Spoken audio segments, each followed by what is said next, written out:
May mensahe ang Diyos para sa iyo ngayon, hindi para sermonan ka, hindi para takutin ka, kundi para paalalahanan ka ng isang simpleng katotohanan na minsan ay madaling makalimutan. Mahal ka ng Diyos.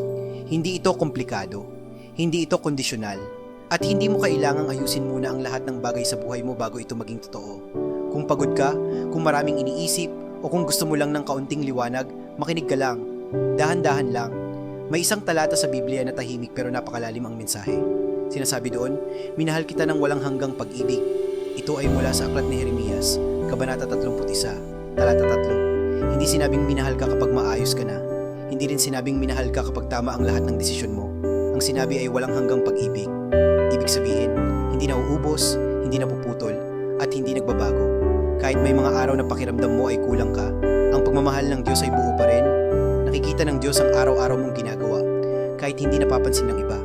Nakikita niya ang paggising mo kahit tinatamad ka na, ang pagpapatuloy kahit parang walang nangyayari, at ang tahimik mong pagsisikap na magpatuloy. Hindi yun maliit sa Kanya. Hindi sinusukat ng Diyos ang halaga mo base sa dami ng achievements o bilis ng progress. May saysay ka kahit tahimik lang ang mga araw mo. May halaga ka kahit pakiramdam mo ay ordinaryo ka lang. May isang kwento si Jesus na malinaw na nagpapakita kung paano magmahal ang Diyos. Ito ang kwento ng alibughang anak mula sa aklat ni Lucas, Kabanata 15. Isang anak ang umalis sa tahanan, pinili ang sariling gusto, nagkamali, nawalan, at napagod. Nang magdesisyon siyang bumalik, handa na siyang mapagalitan, mapahiya, at tanggihan. Pero ang ama sa kwento ay hindi naghintay para manumbat.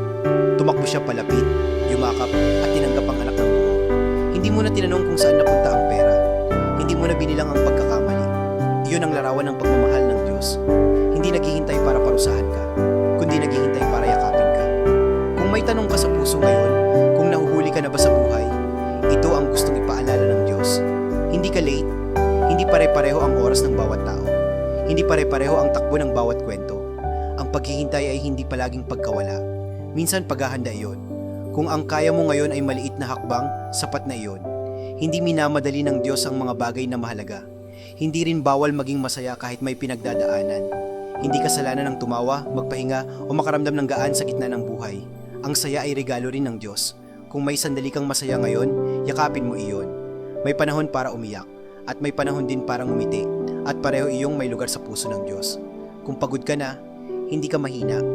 Kung gusto mo munang huminto at huminga, hindi ka sumusuko. Hindi hinihingi ng Diyos na maging malakas ka palagi. Hindi niya hinihingi ang perpekto.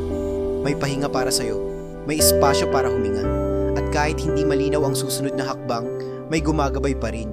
Hindi ka nag-iisa sa laban na ito. Bago tayo magpatuloy, huminto muna tayo sandali. Huminga ng malalim. Hayaan mong tumahimik ang puso mo. Manalangin tayo.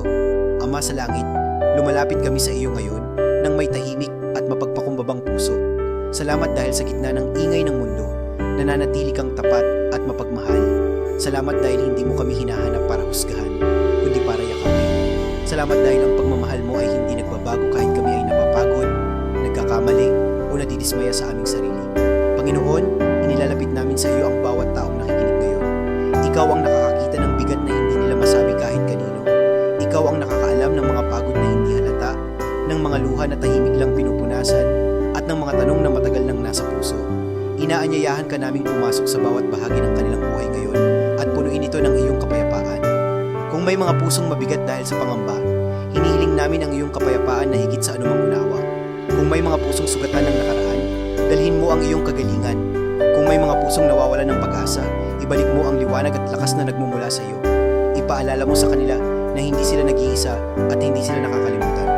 Ama, tinuturo mo sa amin na hindi kailangang maging perpekto para mahalin. Salamat dahil tinatanggap mo kami kung nasaan kami ngayon. Salamat dahil araw-araw ay may bagong awa at bagong simula. Tulungan mo kaming matutong magpahinga sa iyong presensya at magtiwala sa iyong oras. Ipinagkakatiwala namin sa iyo ang aming mga plano, ang aming mga pangarap, at pati ang aming mga pangamba. Ayusin mo ang mga bagay na hindi namin kayang ayusin. Buksan mo ang mga pintong para sa amin at isara mo ang mga hindi makabubuti. Bigyan mo kami ng pusong marunong maghintay at mga matang marunong makakita ng biyaya kahit sa maliliit na bagay.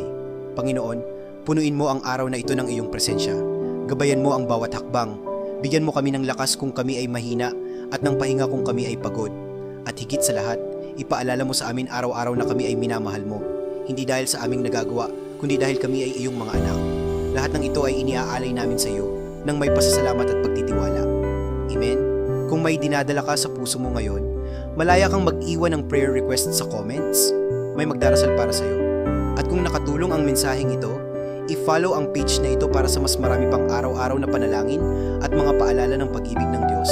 Hindi ka nag-iisa, may pag-asa, at may Diyos na patuloy na nagmamahal.